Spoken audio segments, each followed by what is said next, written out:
Right. See, the blue wall of silence isn't an actual, you don't take an oath to the blue wall of silence. It's a core condition that is in the police culture. And it's things that, there are some things in the job that we talk about amongst each other because unless you experience it, it's difficult to relate to.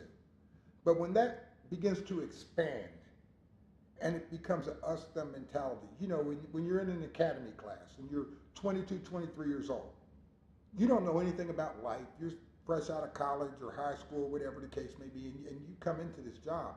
If you're in an academy where the scenarios start out us, them, and then during the critique it's us, them, and you hear that for 4, 5, or 6 months, us, them, you're instilling an adversarial concept of thinking to that person. So where they may have come into the job seeing citizen, officer, it's quickly, they're indoctrinated almost into us, them, just by constantly hearing that example. So when they come out into the street and they meet that person, you're not John Doe or Jane Doe, you're them to that person, because they've been conditioned that way. So if you take that concept and you bring it out into a neighborhood where somebody may or may not have a lot of experience in a culturally diverse neighborhood, you can be a black officer tossed into an upper class white neighborhood, and if you've never experienced that, you don't understand their view or their concept. Or, you can be a white officer in a black neighborhood, or maybe even a black officer in a black neighborhood. But if you don't understand the culture within that setting, it's not that you're not cut out for the job, but is that the best place to put you? And that's really relevant because what I've found is that I know in my experience, some people were upset about a video that I put out that I work with, and that's fine. It is what it is. But my thing was, well, he's our friend, and I said, well, what's my wife's name? What's my kids' names? Do I have grandchildren? Where do I work? What do I like to do on my days off? Where do I drive to work? Where do I go to church? And you've been around me 24 years, and you don't know any of these things. So if you don't know the basic things about me and never taken the time to ask me, and it's not to make this about me, it's to say on a broader perspective that these are things, yes, I'm a police officer, but I've been black for 54 years. And to some degree, black people experience discrimination, racism, whether you want to call it racial insensitivity, whatever term they want to put on it, it's almost on a daily basis. So I would think in the climate of everything that's going on with police community relations, and this didn't happen this year. That's the phenomenon a lot of the media spends on it. This has been going on for a long time. And that's supported by, if you look at the Department of Justice study that came out in regards to Ferguson, the people in Ferguson didn't start complaining when the Michael Brown incident happened. They had complained about policing and quality of life in that area for a long time. But they were told, well, you just imagine it. It's not true. Well, the Department of Justice basically came in and substantiated everything people had complained about. We see the same thing recently in Baltimore with the Department of Justice findings in Baltimore. We're finding out that, no, these people weren't lying. We've heard the complaints in Chicago about a building that's pretty much a torture chamber. And we're finding out that, yes, in fact, this building did exist, and yes, there were circumstances, or it was questionable as to how people were picked up, was there probable cause and placed in these buildings. But these are a lot of things that are there. So that being said, with the blue wall of silence, it's a peer pressure thing, liken it to a football team. And you don't speak out against the team. No matter what a teammate does, you don't speak out against it. And that basically really, I think, contradicts the principles of policing. Because we come out every day and we identify a deficiency, a fault, or a violation of the law, and we immediately act upon that. But when we see these things happening internally, we're not so quick to act. And that's where the mistrust comes from the public. When they don't see any officers speaking up about things that are happening in the big picture. And there are officers that'll say, well, it's not in my city, it's none of my business. And I've had people ask me, well, why are you speaking up? This isn't going on in the city you live in. And I'm blessed. I do have a good department, work with great guys, and I live in a great city. But at the same time, I'm not always here. So can I afford to be the next Freddie Gray, the next Tamir Rice, the next Trayvon Martin, You know, I can't afford to take the chance and then say, well, there's a problem with policing. Because I go back to, we can look at the final event, the shooting. But let's look all the way back. You know, what was the reason? What brought the police there? Why did the officer do what he or she did? It may be that the officer was told something by the dispatcher, who was told something by a caller. And naturally that officer is going to react on what he's told. But it can give a perception in a video that, well, that officer is automatically wrong. But see, these are things, it's not to defend the officer, it's not to defend the citizen, but it's saying it's a need for dialogue. And the dialogue has to come from people that the community trusts or the neighborhoods trust. You can't have there's a lot of high profile people that have their view and their concept of policing in low income neighborhoods, and they've got credentials all the way across the board.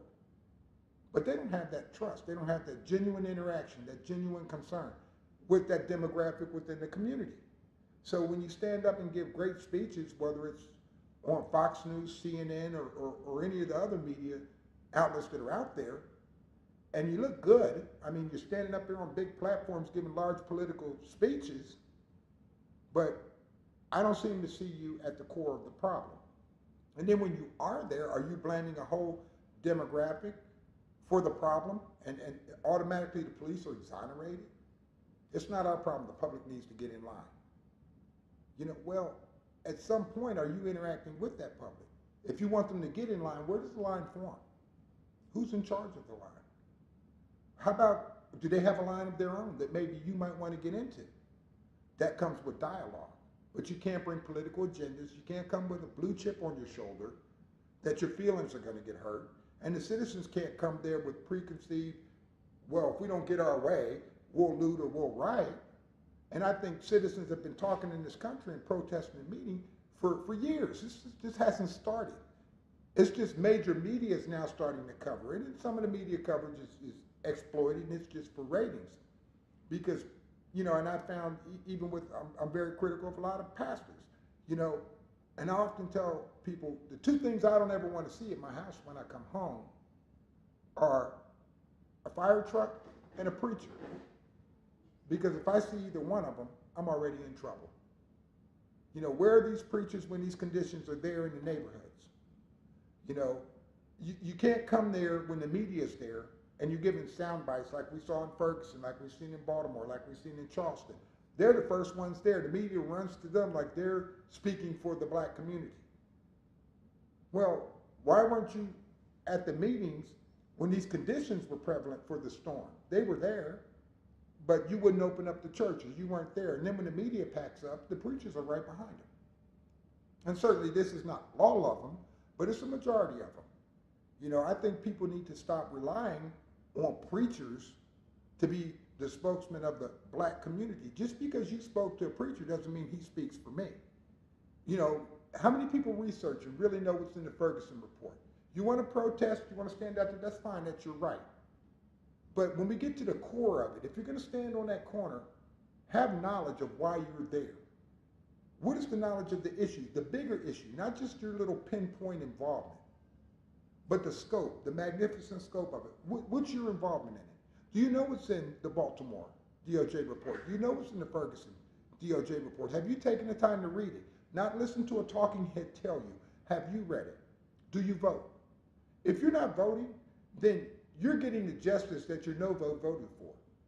Do you go to your city council meetings?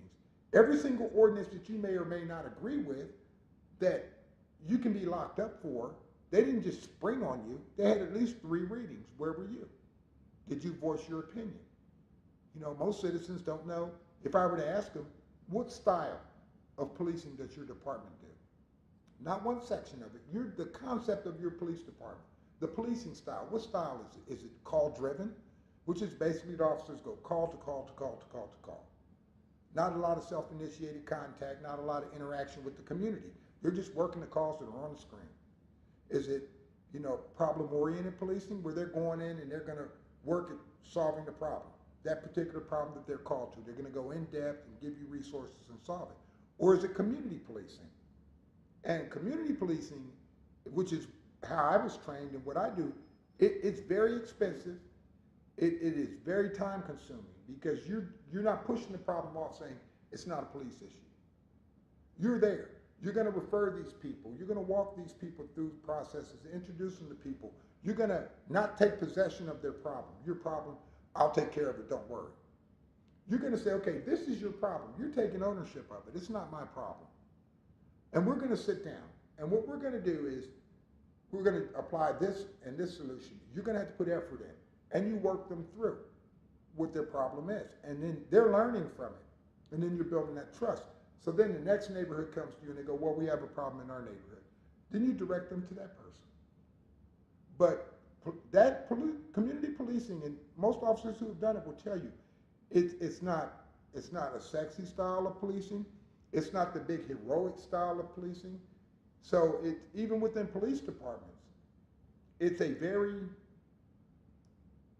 it kind of breaks the code of typical macho policing. Because you're going to a lot of meetings and you're not doing all these statistically driven things. It's not grasped by a lot of city councils or city governments. Because one of the things that community policing does is that community develops a very personal relationship with that officer. And they will call and they'll say, I don't want to talk to anybody but this officer. I don't want to talk to the sergeant, I want to talk to this person. Or they'll go to council meetings, and you'll have council people that will specifically, if there's a question about a geographical area, they'll say, well, I have Officer so-and-so come to the next meeting. That offends some police administrations. It really does, and because everybody has their little kingdoms that they want to build. So you get the jealousy and you get the infighting within the political realm of policing, which is very political at the upper ranks. And things tend to go away.